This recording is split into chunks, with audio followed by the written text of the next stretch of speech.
You never truly know how much power you carry within until the world tries to break your spirit. We bring you the most inspiring tales of silent warriors who rose from the ashes of defeat to claim their victory. Subscribe today and find the fire inside your own heart. The call came at 6:37 in the morning. I know the exact time because I had just set my alarm for 7, and my phone buzzed before it ever went off. It was my neighbor, Mrs. Callahan, from 2 floors down. From 2 floors down. She said she had heard a loud thud through her ceiling around midnight and knocked twice but got no answer. She said she assumed I had gone out. By morning, she got worried enough to call the building super. And when he used his key, they found me on the kitchen floor next to an overturned chair and a cold cup of coffee I had made at 11 and never finished. I don't remember falling. I remember the coffee. I remember standing at the counter reading a spreadsheet on my laptop, thinking I just needed to get through the Meridian account before I slept. I remember my vision going gray at the edges. That is the last thing I remember for almost 2 days. I woke up in the hospital on a Tuesday afternoon with an IV in my arm, a blood pressure cuff that kept inflating on its own every 30 minutes, and my mother sitting in the chair beside my bed scrolling through her phone. For a moment I felt relieved. I thought, she's here. She came. She looked up and said, "You really scared us, Claire." I tried to speak and my throat was so dry the words came out wrong. A nurse appeared almost immediately, adjusted something in my IV line, told me my blood pressure had been dangerously high when I arrived, that I had been unconscious for nearly 36 hours, that the doctor would be in soon to explain everything. My mother held my hand for a few minutes. She asked if I was in pain. I said I didn't know yet. She said that was probably the medication. Then she said, "I need to talk to you about something when you're feeling a little better." I should have known then. I should have recognized the specific way she held her mouth when she had a request, tight at the corners, eyes already calculating. I had seen that expression my entire life, but I was 31 years old, and I had just woken up from 36 hours of unconsciousness, and I thought naively that whatever she needed to tell me could wait. It could not wait. She came back the next morning with my stepfather, Gerald. He stood near the window with his hands in his pockets the way he always did when my mother was about to say something he didn't want to be responsible for. My mother sat down, smoothed her pants, and told me that my stepbrother's wedding was in 11 days. I knew this. Derek was marrying his girlfriend of 4 years, a woman named Paige, in a destination ceremony in Savannah. I had known about it for 8 months. I had already sent a gift. I had already told them I likely couldn't make it because of work, and they had said they understood.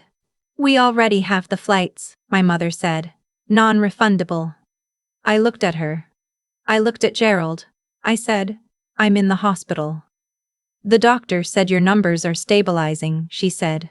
"They might discharge you by Friday. It's Tuesday." "I know what day it is, Claire." Gerald cleared his throat. He said, "The thing is, we already paid for the hotel too."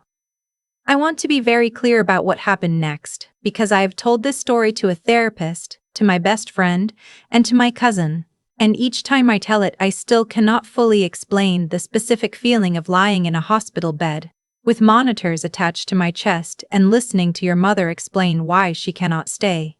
She said they had thought about it. She said they had really wrestled with it. She said Derek only gets married once, and Paige's family had flown in from Oregon, and it would look terrible if they weren't there. She said I was stable now. She said I was in good hands. She said Gerald's sister lived 40 minutes away and could check on me if I needed anything. I said, "I just woke up from a day and a half of being unconscious." She said, "I know, honey, but you're awake now." They left for Savannah on Thursday morning. I know because I called my mother at 8 a.m., and it went to voicemail, and then I got a text at 9:15 that said boarding, now, we'll call when we land, love you. I put the phone face down on the blanket and stared at the ceiling for a long time. The doctor came in that afternoon, a quiet man named Doctor came in that afternoon, Osei, who spoke to me like I was a person, which felt unusual by that point. He sat down, which doctors rarely do. and he told me that what had happened to me was not a fluke. He said my blood pressure at admission had been 178/112. He said I had been running on what he called a chronic deficit. Not enough sleep, not enough food, too much sustained stress for too long. He said my body had essentially made the decision my brain refused to make. He asked if I had anyone at home helping me. I said not exactly. He asked what my support system looked like. I didn't know how to answer that in a way that wouldn't take an hour to explain, so I said it was complicated. He wrote something in my chart. He said he wanted to keep me through the weekend. He said rest was not optional anymore. So I rested. I had no choice.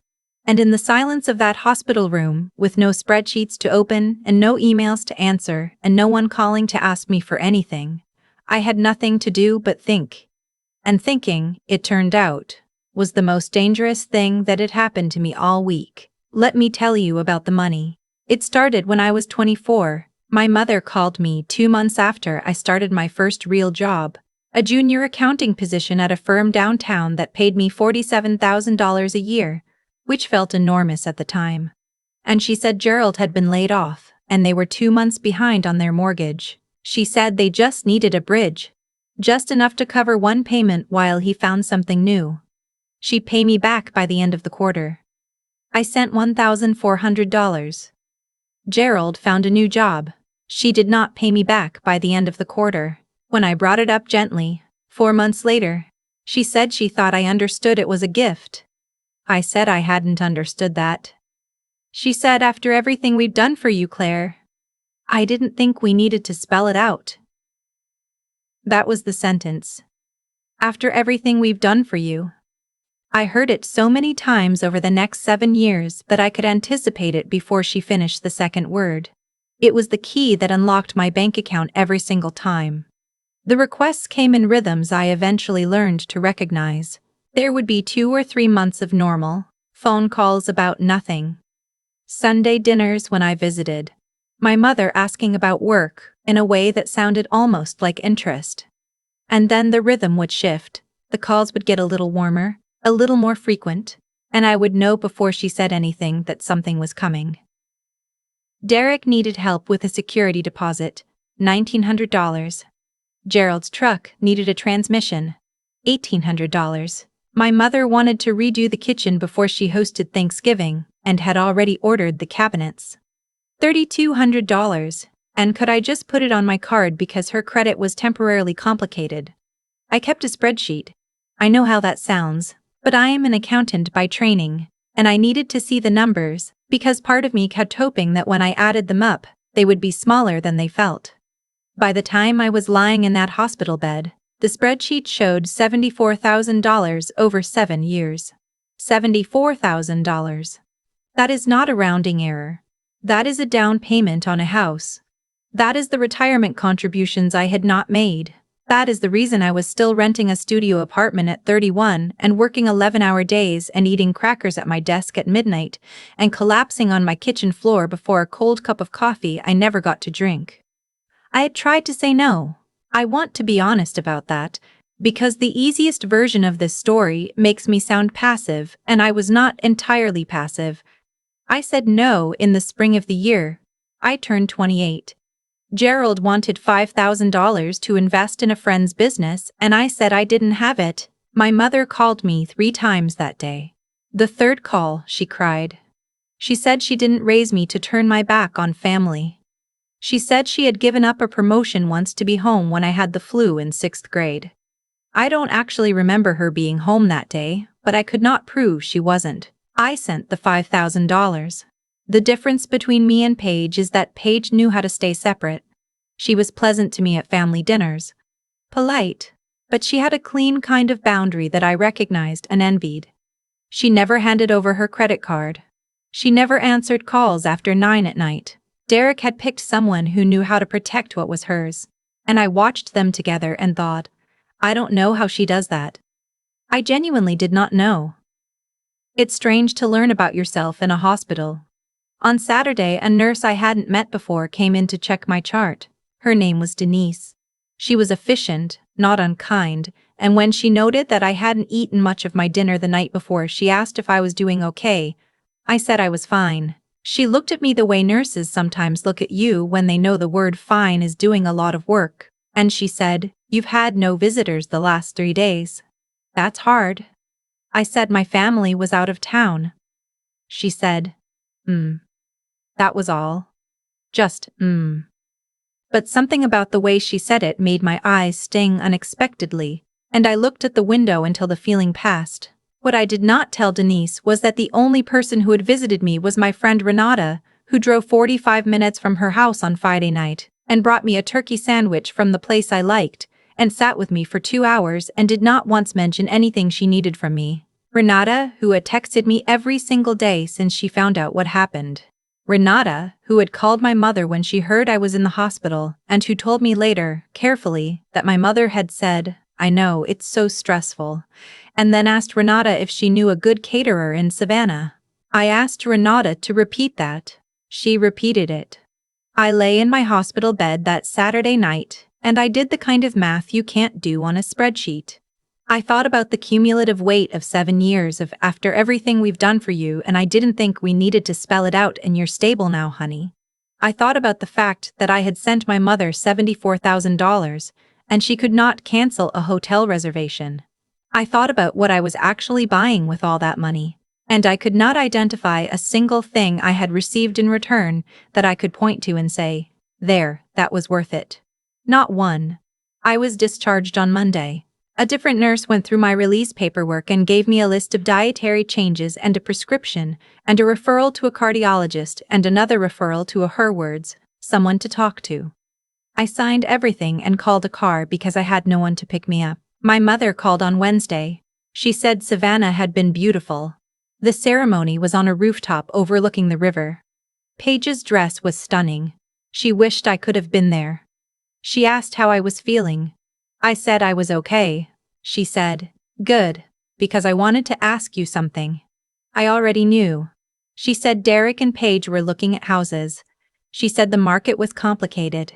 She said they had found something they loved, but the down payment was giving them trouble, and she and Gerald had already put in what they could, and she was thinking maybe I could contribute something, just to help them get started. I sat very still on my couch. I had been out of the hospital for 2 days. I had a follow-up appointment on Friday. I was on blood pressure medication for the first time in my life, and my mother was asking me to help fund my stepbrother's house. I said, "How much?" She said, "Well, they need about 18,000 to close the gap." I thought maybe if you could do 10. I said, "No." She stopped. I said it again, "No, I can't do that." She said, "Claire," I said, "I just got out of the hospital, Mom. I was unconscious for 36 hours. My doctor told me my blood pressure nearly put me in a stroke risk category. I have no emergency savings left. I can't give Derek $10,000. There was a long pause. Then she said, very quietly, "I understand you've been through something difficult, but Derek is your family. I know he is. And after everything I have to go." I said, "I'll talk to you later." I hung up the phone. My hands were shaking, but my blood pressure monitor read 120/81, which was the best number it had shown me in 2 weeks. I don't know what to make of that. Maybe nothing. Maybe something. What happens next I could not have planned. My father had died when I was 4. That is what I had always been told. A car accident on a highway in November 2 years after he and my mother divorced. I had one photograph of him. A blurry snapshot from a summer cookout where he was laughing at something off camera. And I kept it in a box in my closet, with a handful of other things I held on to without knowing why. My mother didn't like to talk about him. The few times I had asked, she said it was painful. It was the past. What was the point of dwelling? I had accepted this the way I had accepted most things, because the alternative was conflict, and conflict had always cost me too much. 3 weeks after my discharge, I went back to the hospital for a follow-up. Different floor, different wing. A routine appointment. While I was in the elevator, I ran into Denise, the nurse who had said at me on Saturday. She recognized me, asked how I was doing. I told her better. She said she was glad. Then she said, I hope it's not strange to mention, but I noticed you had a regular visitor during your stay. Older gentleman, signed in every evening around 7. I only mention it because he came every single night and I thought maybe he was family, and you'd want to know. I told her I didn't have any family in the city. She looked at me the way she had looked at me before. I asked if visitors signed in somewhere. She said yes. There was a log at the front desk for the floor, mostly for after hours. And they kept records for 90 days. I went to the desk. I asked. The woman at the desk pulled up the log on her screen, found the dates of my stay, and turned the monitor so I could see. Every night, 5 nights. The same name. Thomas Aldridge. I did not recognize the name. I stood at that desk and read it 5 times and felt something strange move through me. Something I didn't have a word for. Not fear exactly. More like the feeling of standing in a room and realizing the floor plan is different than you thought. I took a photo of the screen with my phone. I went home. I opened my laptop. Thomas Aldridge was 63 years old. He had lived in this city for 30 years. Before that, he had grown up in Macon, Georgia. He had an engineering degree from Georgia Tech. He had worked for the same infrastructure company for 21 years. He had a modest presence online. LinkedIn, an old Facebook profile, a mention in a local 5K charity race from 2019, and in one photo, a company newsletter from 2014, he was standing in a group of colleagues and smiling. And I had to put my laptop down and walk to the window because I recognized his mouth. The specific way it moved when he smiled. I knew that mouth. I had seen it in my bathroom mirror every morning for 31 years. My father had not died in a car accident. I don't know how long I stood at that window. A long time. Long enough for the light to change. Then I sat back down and I found a phone number, and I sat with my hand over my phone for another 10 minutes, and then I called it. He answered on the second ring. I said, "My name is Claire Aldridge." I had always gone by my mother's maiden name, Walsh. Aldridge was the name on my original birth certificate, a document I had seen exactly once when I needed it for a passport at 22, and had never examined closely. "I think you might know who I am." There was a silence. Then he said, "Claire." Just my name, like he was confirming something he had been waiting a long time to confirm. I said, "Were you at St. Matthew's Hospital 3 weeks ago?" He said yes. I said, "Every night." He said yes. I said, "Why?" And he told me. He and my mother had divorced when I was 3. The separation had been difficult, and my mother had moved across the state to be closer to her own family, taking me with her. He had filed for visitation.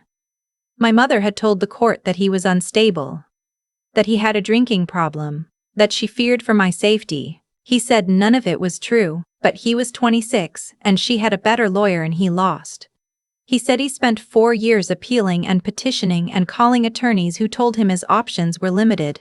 He said by the time I was 7, my mother had remarried Gerald and petitioned to have my contact with my father formally discontinued, and Gerald had filed to adopt me, and my mother had told me, according to what he later found out from my maternal grandmother before she passed, that my father was dead. He found out what she had told me when I was 12. He said he drove to the city and sat outside my school for a week trying to figure out what to do. He said he knew that walking up to a 12-year-old and saying your mother lied, "I'm actually your father," could cause more damage than absence. He said he made the worst decision of his life and drove back home and told himself he would wait until I was an adult. He waited. He kept track of me the way you can keep track of someone from a distance, through mutual acquaintances, through the internet, through my grandmother who had his number in secret until she passed. He knew where I worked. He knew I had gotten a promotion 2 years ago. He said when he got a call from an old neighbor of my grandmother's, who had heard through some chain of people that I had collapsed and been taken to St. Matthew's, he got in his car without thinking. He said he sat in the visitor chair and watched me sleep through the window of my room for 5 nights, because he didn't know if I knew about him. Didn't know if seeing him would be welcome, and couldn't make himself leave either. I said, "Why didn't you come in?" He said, "Because you hadn't decided yet whether you wanted me there." I have thought about that sentence almost every day since he said it. Because you hadn't decided yet whether you wanted me there. After 31 years of people walking into my life and taking what they needed without asking, that sentence hit me somewhere I didn't know was bruised. We talked for an hour and 40 minutes. I sat on my floor with my back against the couch, and he sat, I assume, wherever he sat in his house 60 miles away, and we talked with the careful, slightly formal tone of two people who are strangers and are not strangers at the same time. He asked about my work. He asked if I had a good doctor. He asked if I was sleeping. I asked about his life, his job, whether he had other family. He has a sister. 2 grown nephews, no other children. At the end of the call, he said he would like to meet in person if I wanted, and that if I didn't want to, he understood, and that either way he thought I should know he was sorry for every year he wasn't there, and that he was glad I was okay. I told him I would think about it. I thought about it for 4 days. I talked to my therapist, who I had started seeing after the hospital. I talked to Renata. I went back to my spreadsheet and looked at $74,000 again. Not to feel angry, but just to look clearly at the shape of things. My mother called while I was thinking about it. I let it go to voicemail.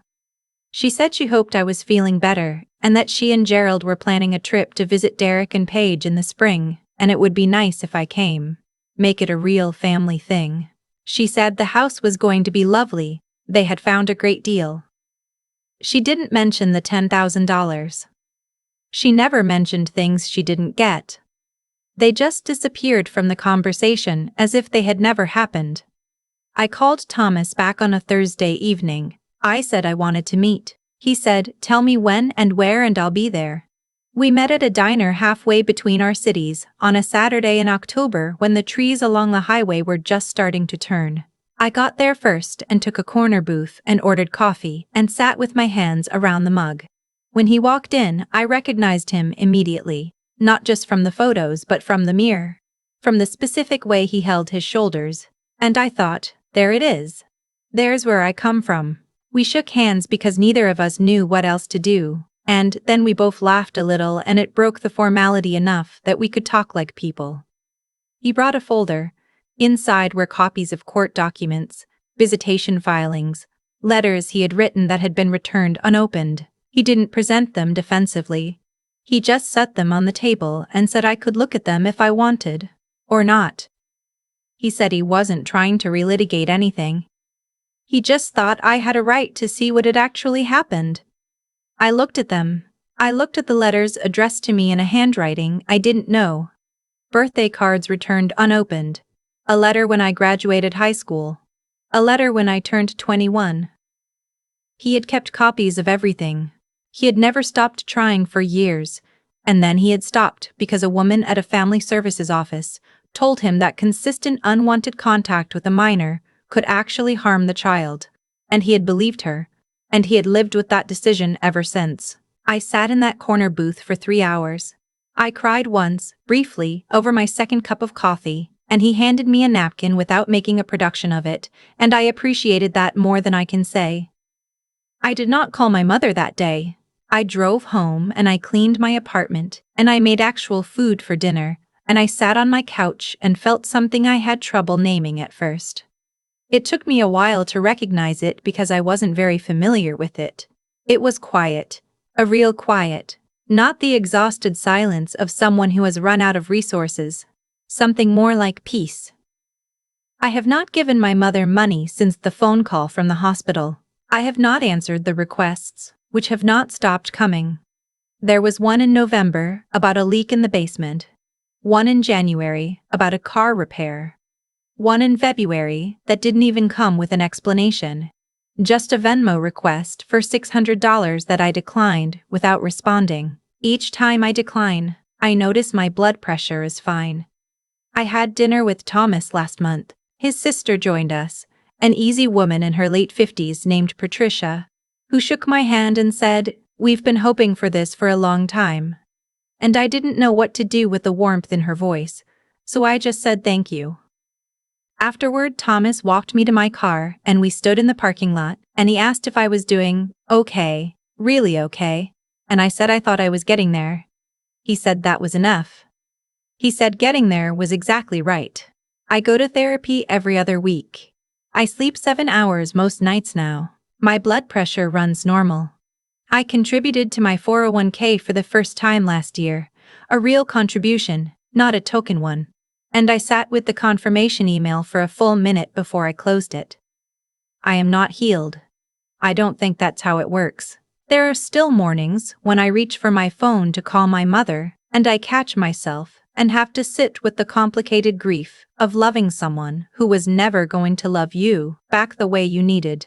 There are still moments when I hear the phrase after everything I've done and my stomach tightens.